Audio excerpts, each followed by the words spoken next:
Bienvenidos, nos encanta tenerles con nosotros en una historia más esta semana en Lecciones de la Biblia. Usted está participando aquí de la introducción general que nos brinda herramientas para un estudio juicioso. El capítulo número 11 del libro de Marcos hasta el 16, que son 5 o 6 capítulos, duran solo una semana. Se concentran en ingredientes muy especiales de esta última semana. Una semana de la cual la salvación tuya y mía dependía de un hilo, de una decisión de Cristo, de dejarse hacer todo lo que le hicieron en la cruz, en Getsemaní, en el concilio, la barbarie que cometieron contra él, la injusticia que se convirtió en todo este proceso y que él pudiera soportar con un solo fin, salvarnos así hubiera una sola persona en este mundo. Esa va a ser nuestra historia de esta semana y va a tener como título Apresado y Juzgado. Nos encanta que nos acompañen. Prepárate el lápiz y papel para que tomamos nota de las herramientas de este día en Lecciones de la Biblia. Lecciones de la Biblia con Daniel Herrera.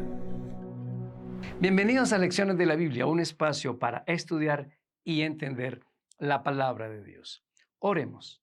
Señor, vamos a estudiar estos capítulos importantes del arresto y del el apresamiento y el juicio de Jesús. Y queremos sacar muy buenas lecciones que den ánimo a nuestra vida y nos ayuden a valorar a Cristo nuestro Salvador. En su nombre bendito. Amén. Bueno, nuevamente agradecemos a nuestros patrocinadores en nuestra plataforma Patreon. Quiero mencionar a 3 de nuestros patrocinadores. Muchas gracias. Eduardo López, Natalie Eitel y a Víctor. No me aparece el apellido. Muchas gracias. Su aporte nos está ayudando muchísimo a la predicación del Evangelio. Vamos a ir mencionando a nuestros patrocinadores y este mes usted va a tener magníficos videos. Babilonia la Grande, el mensaje de los 3 ángeles, cómo educar hijos exitosos y cómo vender bien sus ideas de negocio. Ánimo, suscríbase a Patreon y aprenda con nosotros. Nuestro título es Apresado y Juzgado y el texto está en Marcos 14:36. Decía, Abba Padre, todas las cosas son posibles para ti. Aparta de mí esta copa, sin embargo, no lo que yo quiera, sino lo que tú quieras. Bueno, tome nota de los temas. Mire, en esta semana hablaremos del, de la, del acto de María Magdalena al ungir los pies de Cristo. Otro tema, mírelo aquí, la última cena, que representa esa transición entre la Pascua y la cena del Señor. Veremos a Jesús en otro tema que se llama el Getsemaní, ese momento duro y terrible de depresión profunda que nos va a ayudar a entender cómo Cristo entiende a los que se deprimen. Y el caso de los apóstoles cuando huyen dejando solito a Jesús, la respuesta de Cristo de quién eres, tú quién eres, y finalmente la negación de Pedro cuando es llamado a dar testimonio. Tú eres uno de ellos, yo no lo soy, Señor. Así que estos temas van a estar gravitando durante la lección de esta semana. Yo quiero compartir con ustedes varias herramientas. La primera son 3 actitudes ante Jesús. Aquí tenemos 3 grupos. Tenemos al grupo de los dirigentes religiosos, tenemos al grupo de María Magdalena, quien unge los pies a Cristo, y tenemos el grupo de Judas, Pedro y el resto de los apóstoles. De mucho aprendizaje. Las actitudes. ¿Qué es una actitud? Es algo que sale de mis emociones para ponerlo en acción en lo que yo voy a hacer. Por ejemplo, comencemos con los fariseos, los gobernantes religiosos. Miren que tenían una pulcritud por todos los servicios religiosos. Al máximo cuidaban todas las ceremonias. Nos recordamos de aquella controversia, ¿por qué tus discípulos no se lavan las manos tantas veces cuando vamos a comer? que era un acto que representaba limpieza espiritual, pero por dentro estaban totalmente cargados de pecados. En Marcos 14:1 y 14:11 se muestra que la verdadera intención era cometer un asesinato. Personas que iban al templo y mucha pulcritud espiritual. Pero miren, en realidad, ¿qué había en su corazón? 14:1.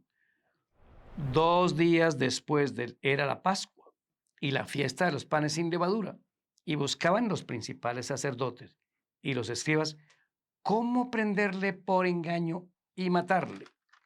Ahora vean conmigo el número 11. Ellos al oírlo se alegraron y prometieron darle dinero, y Judas buscaba ocasión para entregarle. Ojo con la actitud de consagración, entre comillas. Muy consagraditos al Señor. No partimos ni un plato, pero por dentro es el real cambio que el Señor quiere en nuestra vida. Los fariseos iban, adoraban y venían de un lado para otro, totalmente admirados por su dinero, por su pulcritud, pero sobre todo por su santidad, entre comillas. Pero por dentro Jesús los desenmascaró. No está en Marcos, pero sí está en el libro de Mateo. Sepulcros blanqueados. Por dentro nos estamos pudriendo. Una persona, cuando se acerca a Dios, es diferente que cuando se acerca a la iglesia. Debemos hacer las dos cosas. En casa, una persona debe pasar tiempo con Jesús, estudiando, orando, y luego el acercamiento a la iglesia, y luego el acercamiento al prójimo, para poder compartirle el mensaje de Jesús. ¿Qué estará fallando en nosotros que vamos a la iglesia, pero no pasa nada en nuestras vidas? Nos seguimos corrompiendo por dentro. Creo que aquí hay una señal de alerta muy, muy importante. En esta actitud también tenemos una palabra clave: desesperación. Se desesperaron tanto que buscaron a uno, o cuando Judas los buscó, no tuvieron, porque una abominación ante el Señor era la traición, y aprovecharon la debilidad de Judas, dinero, para traicionar a Cristo. Sobornaron testigos. Bueno, ¿qué es lo que está mostrando aquí esto primero de la actitud de los gobernantes judíos, fariseos y religiosos? Hemos de tener mucho cuidado, el dinero nos corrompe. Por dinero corrompido en la mente no devolvemos el diezmo y la ofrenda, buscando miles de excusas para hacerlo. Tranquilos, eso está claro en el Antiguo Testamento, eso continúa en el Nuevo Testamento. Todos iremos ante un juicio de lo que hemos hecho con nuestro dinero, si lo ponemos en Babilonia o en manos malavidas o en el lugar correcto donde debería estar. Cuidado, no es el manto de santidad que parece rodearme lo importante delante de Jesús. Lo importante delante de Dios es un corazón limpio, un corazón puro. Miren lo que dice el libro de Salmos al respecto. Y me refiero al Salmo 51:10. Crea en mí, oh Dios, un corazón limpio. Renueva un espíritu recto dentro de mí. Oh, Señor, dame una fachada de santidad, dame una apariencia de piedad. No. ¿Sabe que en casa nuestros hijos y nuestra esposa nos conocen realmente cómo somos? Pidamos la ayuda a ellos. Oye, ¿cómo soy yo? ¿Se parece mi cristianismo a cómo me comporto aquí en la casa? ¿Cuál es su opinión? Bueno, la actitud de estos dirigentes religiosos era una actitud de soborno, de hipocresía y de falsedad espiritual. Ahora entremos a un tema más amable. La mujer que unge a Jesús. Y esto está en una historia linda, en el capítulo 14 de Marcos, del versículo 3 hasta el versículo 11. ¿Cómo contrasta el valor que hay aquí por Cristo por el valor que pagaron por Jesús? La historia dice aquí que esta es una mujer que el libro de Juan la llama María, hermana de Marta, hermana de Lázaro. Ella tiene unos motivos de gratitud inmensos. La palabra clave, si la palabra clave en el otro lado era soborno y falsedad espiritual o hipocresía, aquí la palabra clave es gratitud, valoración. Según las cuentas de tablas de pesos y medidas en las Biblias, los 30 piezas de plata que Judas cobró por Cristo equivalen a 120 denarios. Es el mismo Judas, según el libro de Juan, el que dice que el perfume de esta mujer costó aproximadamente 300 denarios. Oh, pero en cambio ese perfume derramado en los pies de Cristo era un desperdicio. Es un desperdicio lo que se ha hecho derramando este perfume. Pudimos haberlo vendido y dado el dinero a los pobres. Bueno, Judas ya estaba pensando en hacer algo para entregar a Cristo.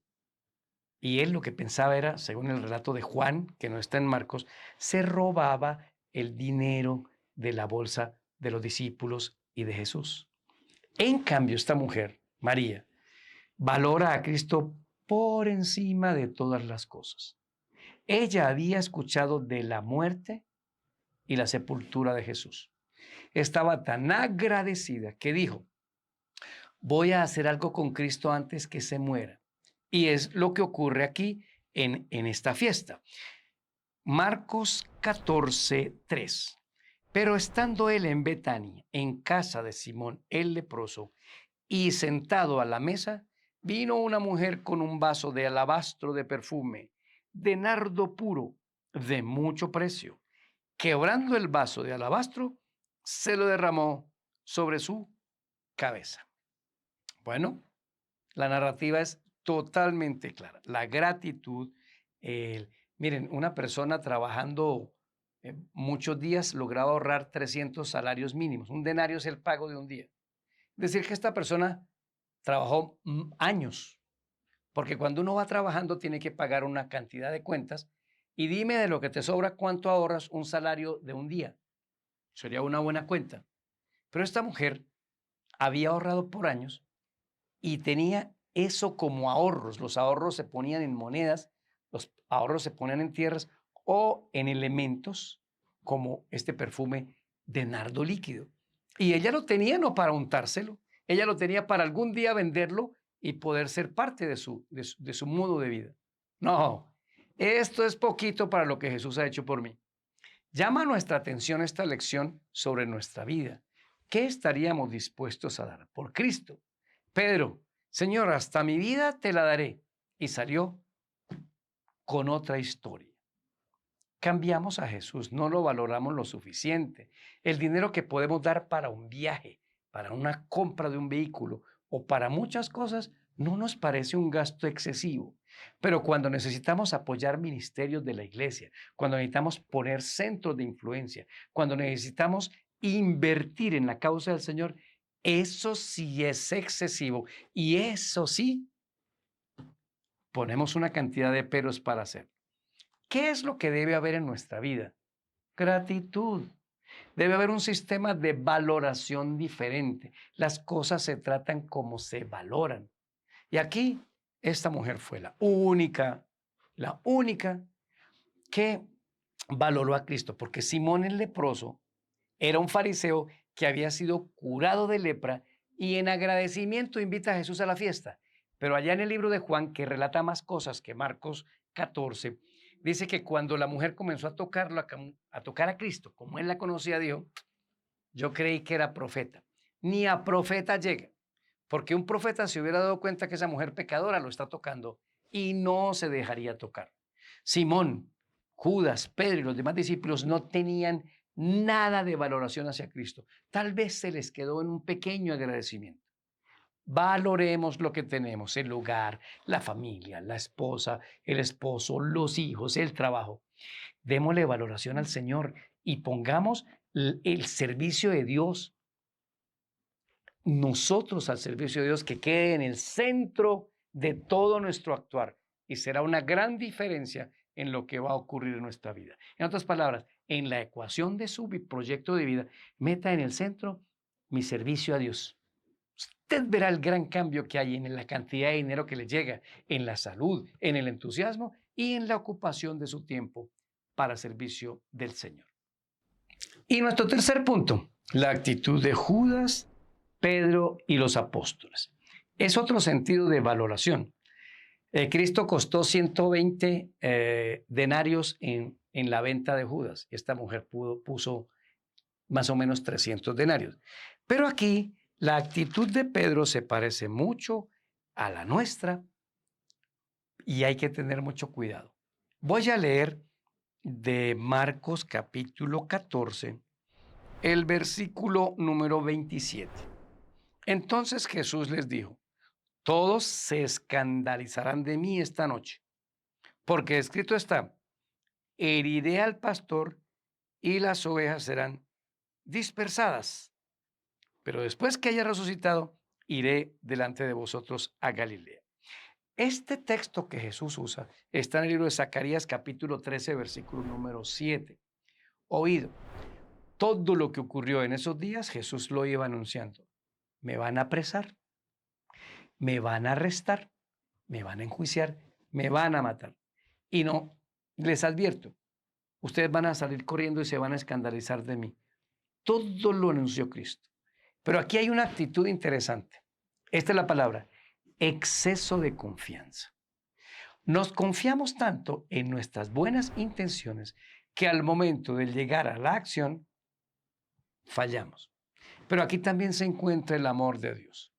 Noten la advertencia de Cristo a Pedro y a nosotros en el versículo número 29 y 30. Entonces Pedro le dijo: aunque todos se escandalicen, yo no.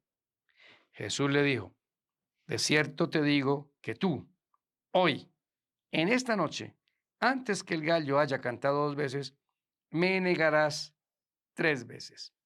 En la semana, cuando hagamos el análisis, veremos que el gallo cantó 2 veces, pero una vez niega, canta el gallo. Pedro no escucha. 2 veces niega, no canta el gallo. Tercera vez, canta el gallo por segunda vez. El canto del gallo es el anuncio del Señor a la conciencia de Pedro. Si hubiera escuchado el canto del primer gallo, hubiera dicho: me acuerdo de lo que me dijo Jesús. Tenemos muy buenas intenciones en nuestra vida. Esto ocurre un jueves de noche. Hemos de tener en cuenta un detalle, y aquí ojo a esta herramienta. Cristo dijo: 3 días y 3 noches voy a estar en la tumba, y la gente comienza a hacer las cuentas como si fuera una interpretación de lo que hoy contamos como días y noches, como lo que contaban en el tiempo de Jesús. Es muy diferente las medidas de tiempo allá que aquí, porque Cristo hubiera necesitado morirse el miércoles o jueves para que dieran los 3 días y 3 noches. Y así no podemos interpretar la Biblia. Vean esta comparación. Los días, ¿cómo se contaban los días? Esto está en Génesis 1. Tarde y mañana. Es decir, los días no es como hoy, que comienzan a las 12 de la noche hasta las 12 de la noche. No, iban de puesta de sol a puesta de sol. Segundo conteo, los días no se contaban como domingo, lunes, martes y miércoles. El único día que tenía nombre era el séptimo, sábado, el Shabbat. ¿Qué día es hoy? El primer día de la semana, el segundo día de la semana, el tercer día de la semana. Había un conteo diferente a nosotros.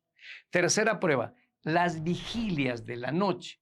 La noche de 6 de la tarde a 6 de la mañana estaba dividido en 4 periodos de 3 horas. Primera vigilia, segunda vigilia, tercera vigilia y cuarta vigilia. Entonces, por favor, no intentemos contar los días de Cristo en la tumba como los contamos hoy. ¿Cuál es la solución aquí?